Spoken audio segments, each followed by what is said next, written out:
বিশ্বকর্মা পুজোয় রঙিন ঘুড়ির বাহার দেখা যায় আকাশে। স্পর্ধা দেখাতে ঘুড়ির মালিকরা হাতিয়ার করেন সেই ঘুড়িকেই। কে কাকে ভোকাট্টা করতে পারে তার টানটান প্রতিযোগিতা চলে খোলা আকাশে। সে কথা মাথায় রেখে ঘুড়ির টক্কর আকাশে শুরু করার প্রস্তুতিও চলছে। যারা ঘুড়ি তৈরি করছেন তারা নতুন উদ্যমে নেমেও পড়েছেন।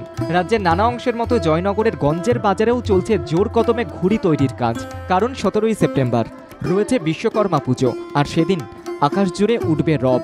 পেটকাটি চাঁদিয়াল মোমবাতি বজ্ঞা, আকাশে ঘুড়ির ঝাঁক আর মাটিতে অবজ্ঞা।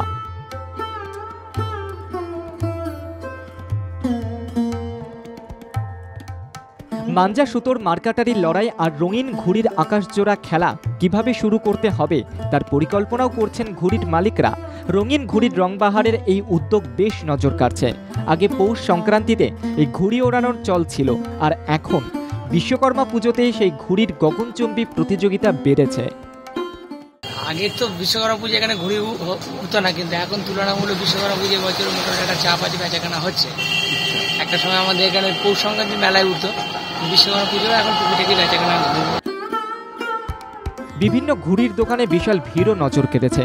দক্ষিণ 24 পরগনা জেলার জয়নগরে গঞ্জের বাজারে প্রতি বছরের মতো এবছরও রাস্তার দুধারে বসেছে একের পর এক ঘুড়ির দোকান। এখন আবার দূরের থেকে বিভিন্ন ধরনের সুতোর কদরও বেড়েছে।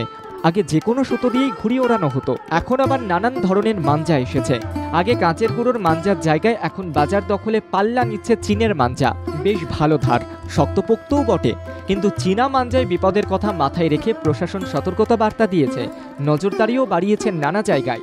তাই সব দিক ভেবে ঘুড়ির মালিকরা রঙিন ঘুড়ির পাশাপাশি দেশি মাঞ্জায় আকাশ মাত করার পরিকল্পনায় মগ্ন, তা বলাই যায়।